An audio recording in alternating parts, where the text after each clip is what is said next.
from Fargo and serving you on TV, online, and on the go. This is Valley News Live at 6. An East Grand Forks woman is looking for answers as to just who killed her husband after a night out on Christmas. Thank you for joining us tonight. I'm Krista Boehm. 36-year-old John Torres died last night after being beaten up outside a Crookston bar on Christmas Day. Valley News Team's Neil Carlson sat down with his wife, Rita Signs, after an end to her horrifying holiday. I just want answers. I want justice for my kids because my kids are now suffering.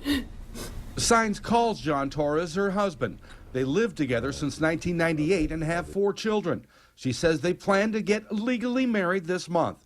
But now he's dead and their children don't have a father. He was assaulted on Christmas Day at the Crookston bar by 3 individuals, and due to his injuries of the assault, my husband passed away. Rita says on Christmas Day, she and John went with a couple of friends to Captain Crook's bar in Crookston to meet relatives. Things turned tragic just before 11 p.m. My husband's not that type of person to start any problems with anybody. For some reason, my husband stepped out with this guy, Mike. Our friend saw him walk out. Minutes later, my husband walks in with an injury to his head. Rita says they'd never been to this bar before, and they didn't know the man who left the bar with her husband, John. However, she says it didn't appear they were arguing. But when John came back in the bar, he told her he'd been jumped and beaten by 3 white guys, and he was bleeding from his ear. I noticed it was coming from inside his ear. We rushed him to Grand Forks, to the Ultra Hospital, and at that time, they did a CT scan and saw that he had internal brain bleeding. John Torres had surgery, went into a coma, and died last night. We're about to get married this month.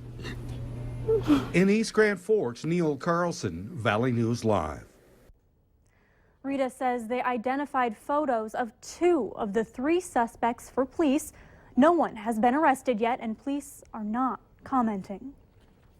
University police are working to figure out how a 19-year-old died after finding his body inside a vehicle on the UND campus. An officer was called to the parking lot near Berkeley Drive for an unresponsive man around 12:30 today. The officer arrived to find the man, who is not a student, inside the vehicle and unresponsive. All-True ambulance was called and he was pronounced dead on scene. UND police say there is no cause for public safety concern. The 19-year-old's name has not been released. And if you have any information, you're asked to contact the UND Police Department. And to our weather, where it's been seasonably warm out there with a clear sign of sun all day.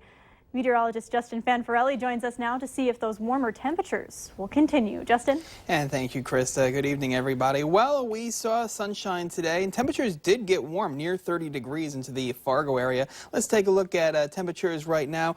We have since come down to 23. We have a 27 at Crookston, 23 at Valley City, 24 at Jamestown, and 25 out toward Oaks. Now, we had clear skies, but we are tracking a system just to our north and to our east, and we will see some clouds from this system, which is missing us well off to the north, move into the forecast area. We should see more cloud cover as we go through this evening, but that will keep the temperatures up as we go through the next few hours, as temperatures will fall into the lower 20s and upper teens. Well, we're going to keep at least some mild air as we go through the first part of next week, and some sunshine too.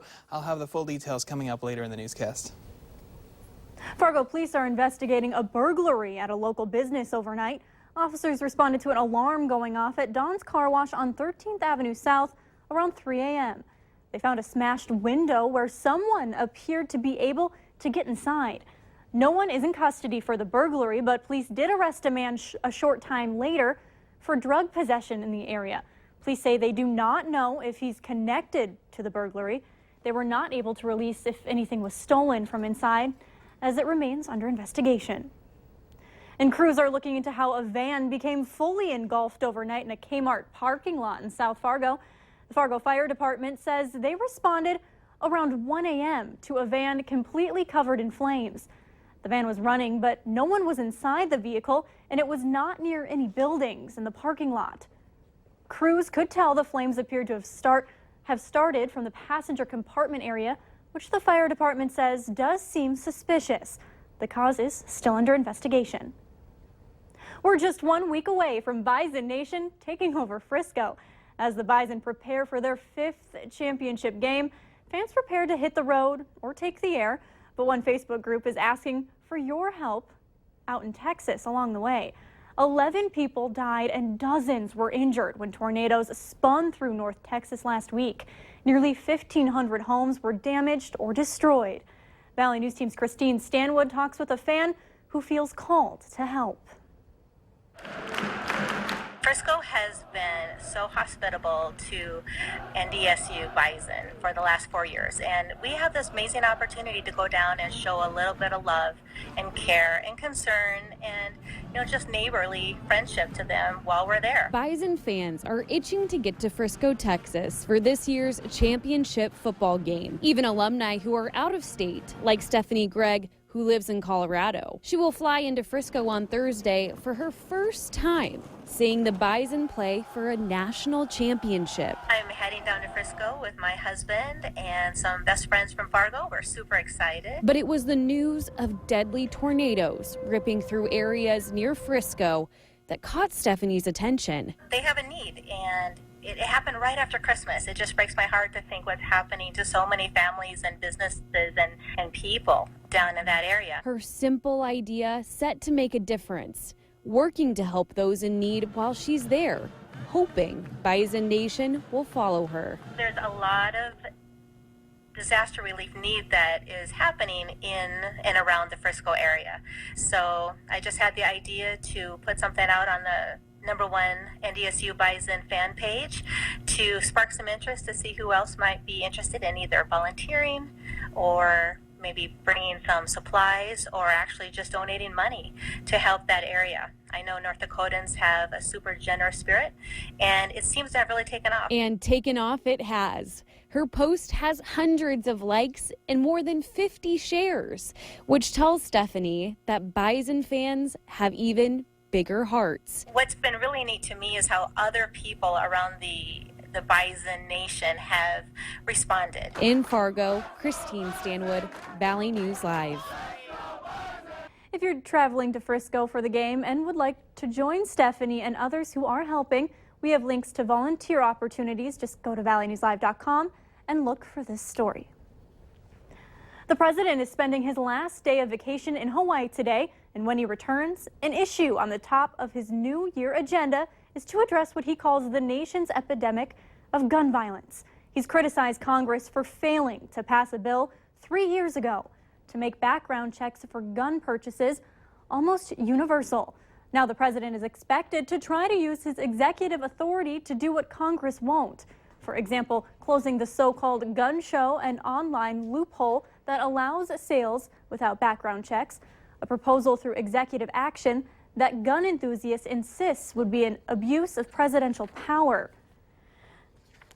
Another proposal is to stop people on the terror watch list, those not allowed to fly on airplanes, from buying any guns.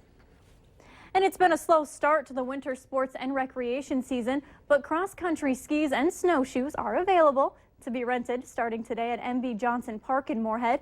Through February 28th, the park will have gear to rent out every weekend for you and your family.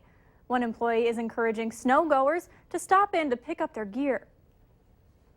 We haven't seen anyone today, but I think people just haven't really gotten the message yet, and we'll be open every weekend, so pretty soon I think we'll start seeing more people. Rental prices range from $2 to $25 for a family ski rental. And an amazing rescue of a deer in Duluth is spreading online. Why a man believed he needed to save him. Later on Valley News Live at 6. And a high of 30, about 12 degrees above normal for this time of year. Temperatures are going to cool a little, but still stay above normal. I'll have the full details coming up next.